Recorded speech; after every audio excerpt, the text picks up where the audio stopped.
보실 하나님의 말씀은 베드로전서 2장 18절에서 25절까지입니다. 베드로전서 2장 18절에서 25절. 제가 가진 성경으로는 신약성경 379페이지에 있습니다. 다 찾으셨으면 대표로 봉독하겠습니다. 사한들아, 범사에 두려움으로 주인들에게 순종하되 선하고 관용하는 자들에게만 아니라 또한 까다로운 자들에게도 그리하라. 부당하게 고난을 받아도 하나님을 생각함으로 슬픔을 참으면 이는 아름다우나 죄가 있어 매를 맞고 참으면 무슨 칭찬이 있으리요. 그러나 선을 행함으로 고난을 받고 참으면 이는 하나님 앞에 아름다우니라. 이를 위하여 너희가 부르심을 받았으니 그리스도도 너희를 위하여 고난을 받으사 너희에게 본을 끼쳐 그 자취를 따라오게 하려 하셨느니라. 그는 죄를 범하지 아니하시고 그 입에 거짓도 없으시며 욕을 당하시되 맞대어 욕하지 아니하시고 고난을 당하시되 위협하지 아니하시고 오직 공의로 심판하시는 이에게 부탁하시며 친히 나무에 달려 그 몸으로 우리 죄를 담당하셨으니 이는 우리로 죄에 대하여 죽고 의에 대하여 살게 하려 하심이라. 그가 채찍에 맞음으로 너희는 나음을 얻었나니 너희가 전에는 양과 같이 길을 잃었더니 이제는 너희 영혼의 목자와 감독 되신 이에게 돌아왔느니라. 아멘. 오늘 성찬주일 저는 3부 예배에 통하여 십자가의 고난을 받으신 예수님, 이런 제목으로 하나님 말씀을 나누기 원합니다. 성도 여러분, 인생을 살아가면서 우리 모두를 자주 그리고 많이 힘들게 하는 게 뭐냐? 바로 고난의 문제입니다. 고난이라는 단어를 사전에서 찾아보니까 괴로움과 어려움, 이렇게 풀이되어 있습니다. 괴롭고 어려운 게 뭐냐? 고난. 그 괴롭고 어려운 일을 좋아하는 사람이 아무도 없을 겁니다. 고난은 누구나 절대 없기를 바라고 최대한 피하려고 애를 쓰는 불청객이지만, 그런 안 좋은 고난이 갑자기 수시로 찾아오기에 인생은 힘이 드는 거고, 그거는 예수를 믿는 삶도 마찬가지입니다. 만약에 예수를 믿으니까 고난이 없다, 만사형통이 그런 개념이라면 그러면 다 예수 믿겠죠. 교회 가니까 이제는 문제가 없네. 근데 그렇지가 않고 예수를 믿어도 고난은 있습니다. 그러나 똑같은 고난에 대해서 예수님을 믿는 성도는 전혀 다른 관점을 가지고 다르게 반응함으로써 아름다운 열매를 맺을 수 있다는 게 세상 사람들과의 중요한 차이라는 거예요. 아멘. 고난이 화가 되는 게 아니라 복이 되는 것이 예수 믿는 사람의 은혜라는 겁니다. 일단 고난에 대해 이야기를 할 때 우리는 내가 잘못해서 받게 되는 당연한 고난이 있음을 생각해 봐야 합니다. 이에 대해 베드로전서 2장 본문은 다음과 같은 상황을 하나의 예로 드는데, 20절을 보면 죄가 있어 매를 맞고 참으면 무슨 칭찬이 있으리요. 베드로가 말합니다. 이거는 그 당시 로마 제국의 계급사회 속에서 사환, 종이 자기 윗사람인 주인에게 실제로 잘못을 저질러서 주인으로부터 매를 맞는 상황을 가리키는데, 이런 경우는 사환이 당하는 고난이 뭐냐? 자기가 자초한 벌을 받는 것이기에 내가 그럴 줄 알았다, 맞아도 싸다, 당연하게 여겨지는 고난을 받는 겁니다. 교통신호를 어겨서 벌칙금을 내야 하거나 더 큰 죄를 져서 감옥에 가는 게 괴롭고 어려운 일을 당하는 거지만, 그거는 응당 그런 조치를 받도록 규정되어 있는 고난이기 때문에 그런 일을 당하는 것에 대해서는 아무도 칭찬해 줄 수가 없습니다. 내가 잘못해서 벌을 받는데 아유 잘했다, 그럴 수는 없다 이거죠. 그러나 이제 고난에는 여러분 또 다른 고난, 아주 부당한 고난도 있습니다. 부당한 고난은 내가 일반적인 기준에 비춰봤을 때 잘못한 게 전혀 없는데 괴롭고 어려운 일을 당하는 것입니다. 특별히 내가 예수님을 믿는 사람으로서 예수의 영광을 위해 선하게, 거룩하게, 구별되게 살아가려고 할 때 세상 속에서는 이유 없이 미움을 받고 고난을 당하게 되는 일들이 발생하게 됩니다. 앞서 언급된 로마 제국의 주종관계를 다시 한번 예로 들자면, 사환이 자기 주인에게 잘못한 게 아니라 최대한 헌신하고 충성을 하는데도 누구보다 잘 섬기는데도 주인이 그거를 인정해 주는 게 아니라 오히려 말도 안 되는 이유와 핑계로 신앙의 사람인 사환을 괴롭히고 해하는 일이 일어날 수 있는 것이고, 오늘날에도 여러분 직장에서, 학교에서, 또 삶의 여러 관계 상황에서 이런 부당한 고난, 말도 안 되는 고난이 예수를 믿는 사람에게 면제되지 않는 것입니다. 그렇게 여러분 누군가로부터 아주 부당하게 괴롭힘을 당하고 어려움을 겪게 될 때 우리는 어떻게 해야 할까요?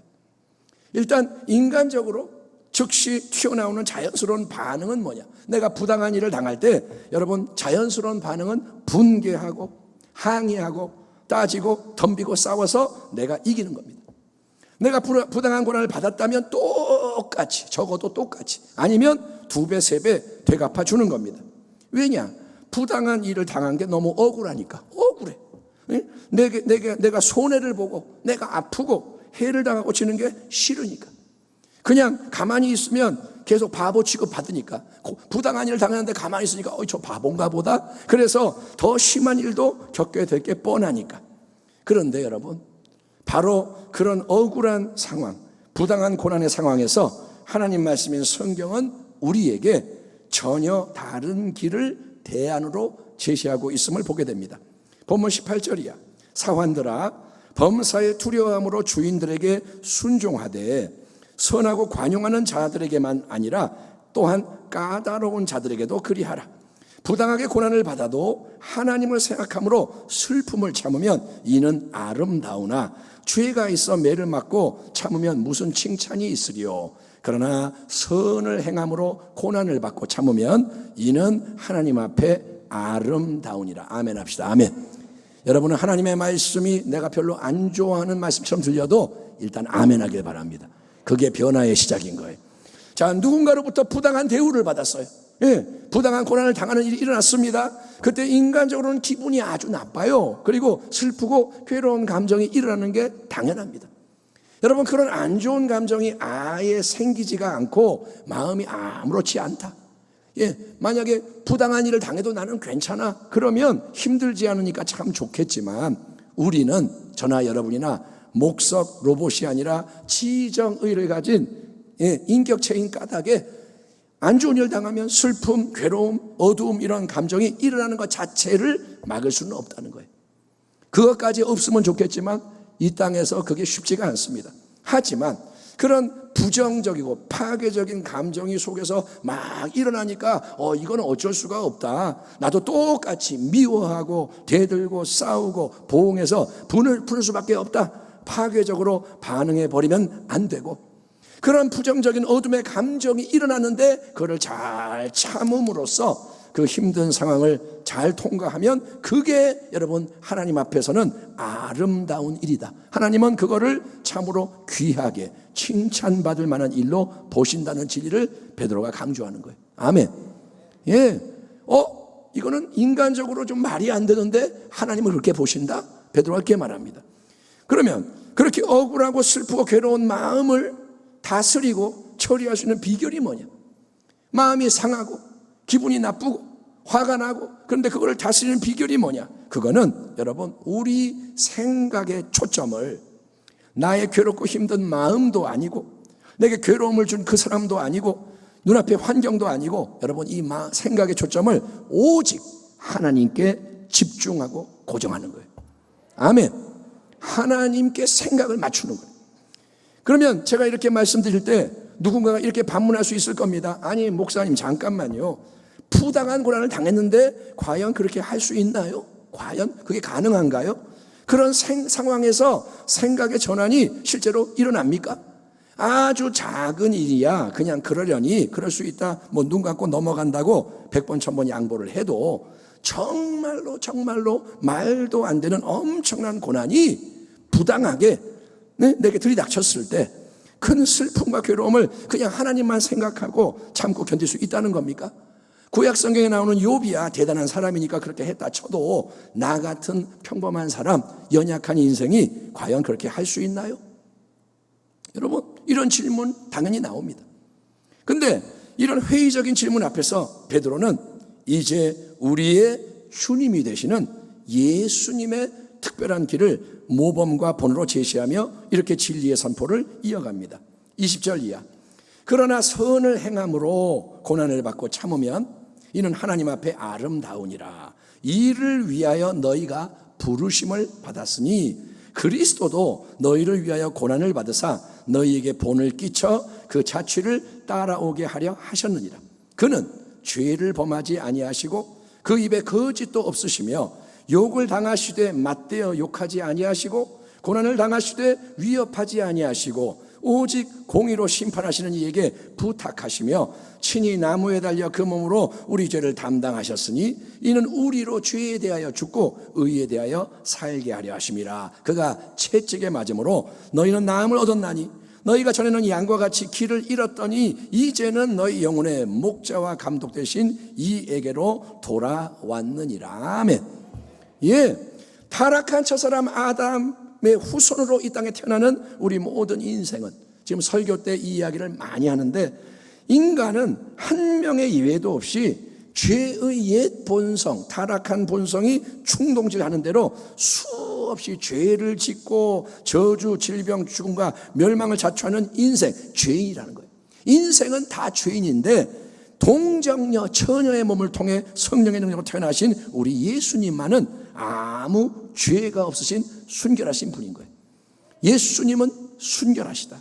아담의 원죄로부터 예수님은 완전히 자유로운 거룩한 분입니다.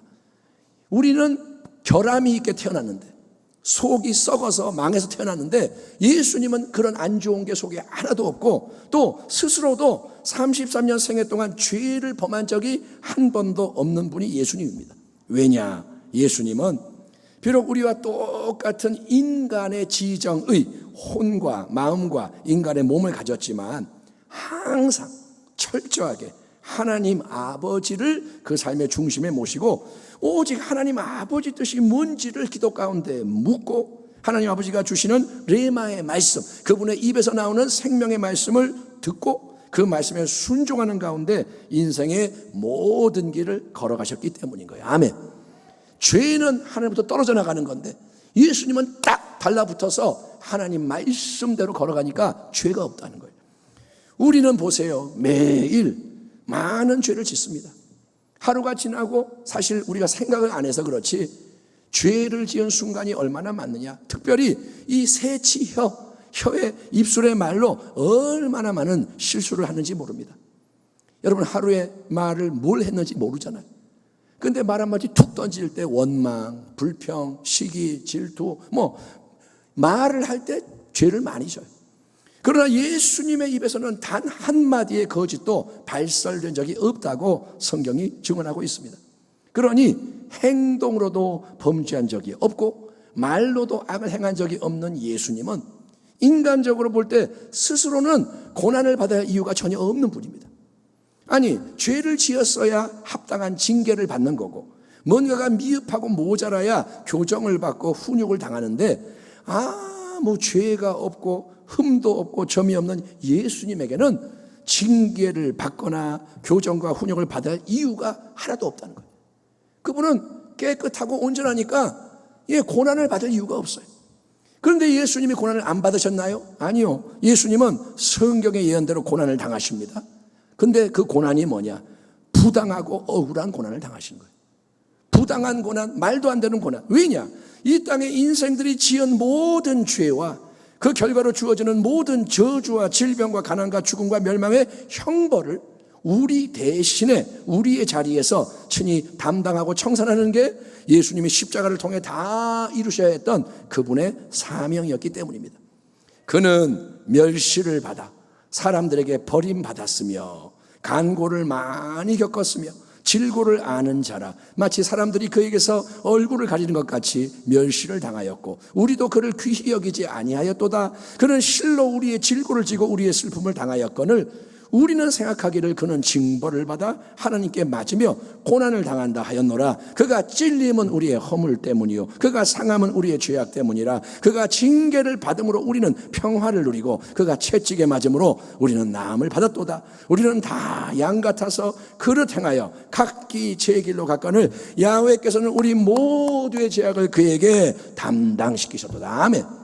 예, 예수님 탄생하기 700여 년 전에 이사야 선지자가 예언한 이 말씀 그대로 예수님은 여러분 우리를 위한 대속의 고난을 받으시되 온 세상의 멸시, 천대, 조롱과 비난, 결박과 속박, 침뱉음, 손찌검, 거짓된 고소, 부당한 재판, 서른 앞도의 채찍질, 십자가 처형의 무지막지한 고통, 하나님의 무서운 진노와 저주, 하나님부터 버림을 받는 지옥의 체험. 여러분 이 땅 위에서 그 누구도 당한 적이 없고 욥의 고난이 크다 하지만 욥도 당한 바가 없고 그리고 그 누구도 감당할 수 없는 총체적인 고난, 영혼육 전체를 파괴하는 고난을 홀로 우리 대신에 담당하셨던 겁니다. 예수님이 찔렸고 상하셨기 때문에 저와 여러분이 죄의 사함과 용서를 받았고 예수님이 징계를 받은 덕분에 우리에게 하나님의 평화, 화목이 이루어졌음을 믿으시길 바랍니다. 우리가 오늘 이렇게 예배를 드리는 게 뭐냐? 예수님의 은혜라는 거예요. 예수님이 우리 대신에 채찍을 맞으셨기에 질병을 치유하는 영원한 샘이 활짝 열렸고 예수님이 사망 권세를 이거 부활하셨기 때문에 우리에게도 새로운 생명의 능력으로 하나님을 위해 의로운 삶을 살아갈 수 있는 길이 열려졌음을 믿고 진정으로 감사하는 주의 백성 되기를 축원합니다. 여러분 무화과 나무 열매가 없고 포도나무에 열매가 없고 삶이 힘들어도 구원의 은혜를 기뻐해야 돼요. 아멘. 그런데 여러분 이제 우리 모두가 베드로전서 본문의 말씀을 통해 깊이 성찰하도록 도전을 받는 말씀은 그 모든 대속의 고난을 당하신 우리 예수님의 태도와 방식, 모습을 본받아야 한다는 거예요. 단지 예수님이 나를 위해 죽으시고 뭐 이루셨으니 감사합니다, 아 이거 누리면 되는구나, 이것만 하는 게 아니라 예수님이 걸어가신 길의 그 모습과 태도를 본받아라 성경이 말합니다. 아무 흠이 없는 예수님, 죄가 없고 거룩하신 그분, 세상에서 그런데 가장 부당하고 억울한 고난을 어마어마하게 당하시는 거예요. 하지만 예수님이 어떻게 하시느냐? 예수님은 온 세상의 욕이란 욕을 다 먹으시지만 그에 맞서서 같이 욕하지 않으셨다고 기록되어 있습니다. 저거는 가짜야, 저거는 거짓 선지자야, 저거는 나쁜 놈이야, 온갖 욕을 다 먹지만 예수님은 같이 욕하지 않는 거예요. 또 주님은 수많은 사람들로부터 온갖 학대와 고통을 받으셨지만 맞서서 위협을 하거나 저항하지 않으셨습니다. 그가 곤욕을 당하여 괴로울 때에도 그의 입을 열지 아니하였으며 마치 도수장으로 끌려가는 어린 양과 털 깎는 자 앞에서 잠잠한 양같이 그의 입을 열지 아니하였도다. 이사야서의 이 예언처럼 우리 예수님은 꼭 필요한 순간에 하나님이 주시는 말씀으로 대답하는 것 외에는 철저한 침묵으로 일관하시고 욕하면 욕먹고 조롱하면 조롱당하고 때리면 얻어맞고 끌고 가면 끌려가고 못 박으면 못 박히고 매달면 매달리고 죽이면 죽는 철저한 순응으로 모든 고난의 과정을 통과하시던 거예요. 왜일까요? 여러분 예수님께 아무 힘과 권세가 없어서 그분을 공격하는 대적들이 너무 강해서 예수님이 어쩔 수 없이 당하셔야 했나요?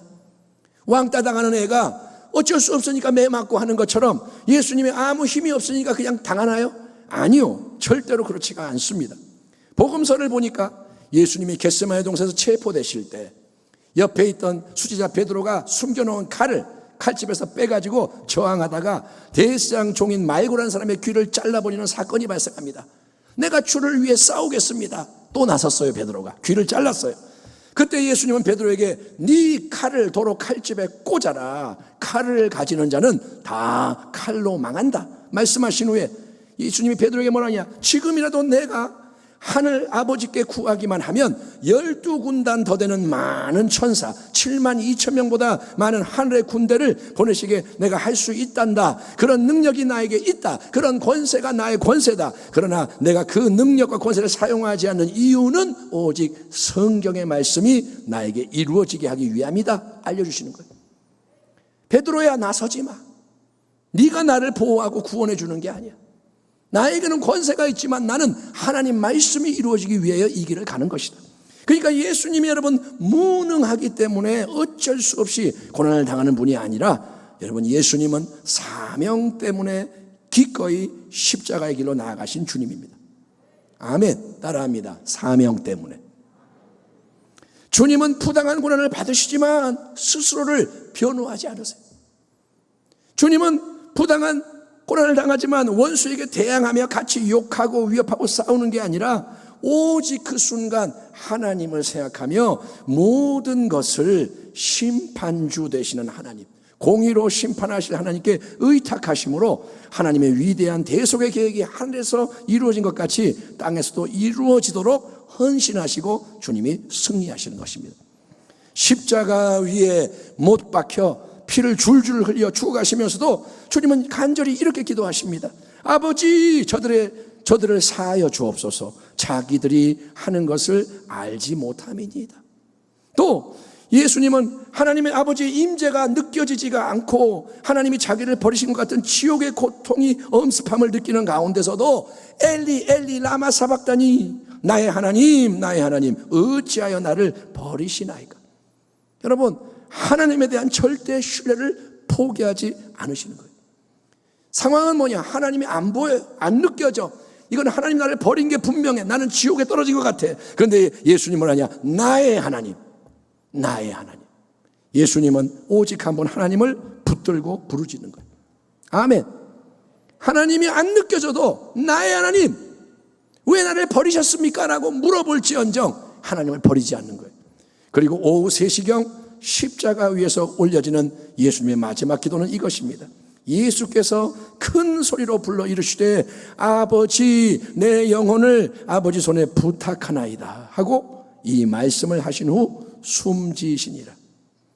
이처럼 33년의 지상 생애 동안 항상 하나님을 생각하며 하나님 면전에서 하나님의 뜻을 묻고 하나님 말씀을 듣고 하나님의 인도하심에 순종해서 살아가신 우리 예수님 인생의 종착점은 심히 부당한 모든 고난을 하나님 아버지가 원하시는 대속의 사명을 위해 다 감당하시고 공의로우신 심판주 하나님께 그분은 모든 걸 맡기신 채 운명하신 거예요. 주님은 자기의 인간의 모든 것을 다 내놓으시고 죽으십니다. 예수님은 자기 자신을 스스로 변호하지 않으십니다. 우리는 이런 대목에서 나를 생각해 봅니다. 자기를 변호하지 않아요. 스스로 인간 대적들과 싸우지 않으십니다. 스스로의 육적인 생명을 보존하려고 자기의 유익을 얻고자 주님은 발버둥치지 않으시고 십자가 위에서 온 몸을 깨뜨리고 모든 물과 피를 쏟으신 채 주님은 죽으시는 거예요. 주님이 죽으십니다. 끝난 거예요. 인간적으로 진 거예요. 주님은 끝장난 거예요. 그랬더니 여러분, 그렇게 고난으로 끝났더니 그 다음에 일어난 놀라운 일이 뭡니까? 하나님은 십자가에 못 박혀 죽으신 아들을 묵묵히 끝까지 지켜보셨지만 그게 예수님 이야기의 끝이 아니고 실패와 패배가 끝이 아니고 공의로우신 하나님, 공의로 심판하시는 하나님이 드디어 역사 속에 친히 개입하셔서 무덤에 장사되신 아들 예수님을 영원한 새 생명으로 다시 살리시고 지극히 높여 영화롭게 하시는 하나님 나라의 새로운 승리와 구원의 역사가 완성되게 하신 것을 믿으시길 바랍니다. 빌립보서 2장에 이렇게 기록되어 있습니다. 그는 근본 하나님의 본체시나 하나님과 동등됨을 취할 것으로 마땅한 권리로 여기지 아니하시고 오히려 자기를 비워 종의 형체를 가지사 사람들과 같이 되셨고 사람의 모양으로 나타나서 자기를 낮추시고 죽기까지 복종하셨으니 곧 십자가에 죽으심이라. 예수님은 위로부터 내려오시는 거예요. 자기를 비우는 거예요. 버리는 거예요. 깨지고 상하고 죽고 예수님은 자꾸 낮아지고 깨지고 죽습니다. 그때 어떻게 되냐? 이러므로 하나님이 개입하세요. 이름으로 하나님이 그를 지극히 높여 모든 이름 위에 뛰어난 이름을 주사 하늘에 있는 자들과 땅에 있는 자들과 땅 아래에 있는 자들로 모든 무릎을 예수 이름에 꿇게 하시고 모든 입으로 예수 그리스도를 주라 시인하여 하나님 아버지께 영광을 돌리게 하셨느니라. 아멘. 바로 이 예수님의 길을 이 땅에서 살아가는 날 동안 뒤따라가야 하는 게 놀라운 십자가 대속의 은혜로 구원을 받은 우리 모든 성도들의 사명이라는 거예요. 아멘. 그리스도를 위하여 너희에게 은혜를 주신 것은 다만 그를 믿을 뿐 아니라 또한 그를 위하여 고난도 받게 하려 하심이라. 너희 안에 이 마음을 품으라. 곧 그리스도 예수의 마음이니 이를 위하여 너희가 부르심을 받았으니 그리스도도 너희를 위하여 고난을 받으사 너희에게 본을 끼쳐 그 자취를 따라오게 하려 하셨느니라. 아멘. 우리 인간의 생각으로는 고난이 싫습니다. 제가 설교를 하는 목사지만 고난 싫습니다. 고난 그러면 두렵습니다.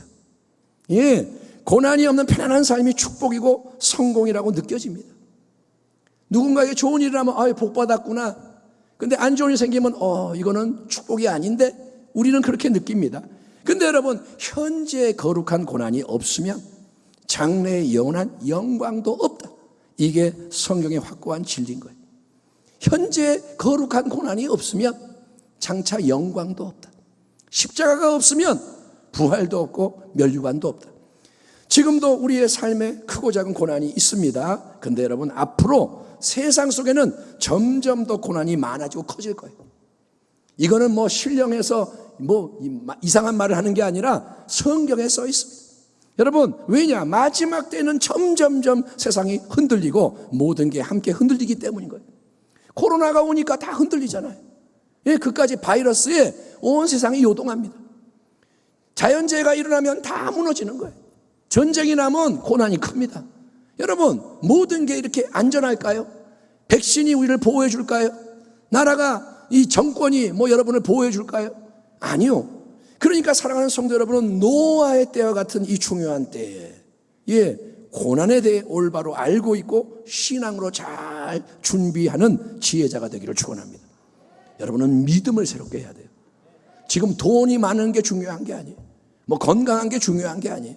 그런 보이는 자원으로 승리 못합니다. 뭘로 싸우느냐? 믿음으로 싸우는 거예요. 모든 고난의 상황, 어떤 고난이 와도, 어떤 이름과 종류의 고난이 와도 항상 그 속에서 묵상해야 할 분은 예수님인 거예요. 아멘. 여러분, 예수님이 당신에게는 어떤 분입니까? 부활하신 영광의 주님, 하늘과 땅의 모든 것으로 역사하는 하늘 보좌의 주님, 그 예수님을 생각하기 전에 여러분, 먼저 십자가에 못 박혀 죽으신 고난의 주님을 바라보기 바랍니다. 그 주님이 먼저예요. 왜냐? 부활하신 영광의 주님의 손과 발 옆구리에는 십자가 고난의 흔적이 영원토록 빛나고 있습니다. 십자가에 죽은 그 고난의 주님의 자국이 영원 가운데 빛나요. 그래서 우리 기독교의 복음은 부활의 복음인 동시에 항상 십자가의 도, 십자가의 좁은 길을 선포하고 그 길로 인도하는 복음인 것입니다. 십자가가 중심인 거예요. 당신의 신앙도 십자가의 신앙이 되어야 돼요. 우리를 위해 온 세상의 모든 고난을 친히 담당하신 예수님, 고난의 주님, 그분이 우리의 주님입니다. 그 주님 앞에 우리가 어려움 가운데 나아가 겸손하게 엎드리고 기도하면 주님은 우리가 어떤 고난을 당하고 있든 항상 이렇게 말씀하실 겁니다. 사랑하는 아들아, 사랑하는 딸아, 네가 지금 처해 있는 형편과 처져 상황을 잘 안다. 내가 그 모든 어렵고 힘든 거, 네가 당하는 거 몸소 당해봐서 너의 마음이 어떤지, 네 현실 문제가 뭔지를 다 이해한다. 나는 지금 너를 그 모습 그대로 사랑한다. 고난당하는 모습 그대로 사랑한다. 너를 용납한다. 너를 긍휼히 여긴다. 너와 함께한다. 아멘. 근데 예수님의 말씀이 거기서 끝나는 게 아니고 이제 주님이 우리가 좀 더 나아가면 이렇게 말씀하실 겁니다. 사랑하는 아들아, 딸아, 너는 신앙의 길 위에서 선을 행하고 거룩한 사명을 이루어가다가 부당한 고난을 당하게 될 것이다. 그럴 때 내가 그렇게 했듯이 너는 오직 하나님께 모든 것을 맡기고 나의 십자가 좁은 길을 뒤따라와라. 네가 스스로 변론하고 네가 스스로 다투고 싸우고 이겨먹으려고 버둥거리지 말고, 그 고난 네가 없애려고 막 그러지 말고 나의 온유 겸손한 마음을 품고 세상 앞에서는 침묵해라. 사람 앞에서는 말하지 마라. 하나님께 간구하는 가운데 성령님의 도우심을 받으며 너 자신이 더욱더 깨지고 십자가에 못 박히는 길 위에서 전진해라. 너는 십자가에서 내가 너를 위해 깨뜨린 내 살을 생명의 양식으로 받아 먹고 하늘의 새 힘을 얻어라. 너는 십자가에서 내가 너를 위해 흘린 내 피를 생명의 음료로 마시고 하늘의 새 힘을 얻어라.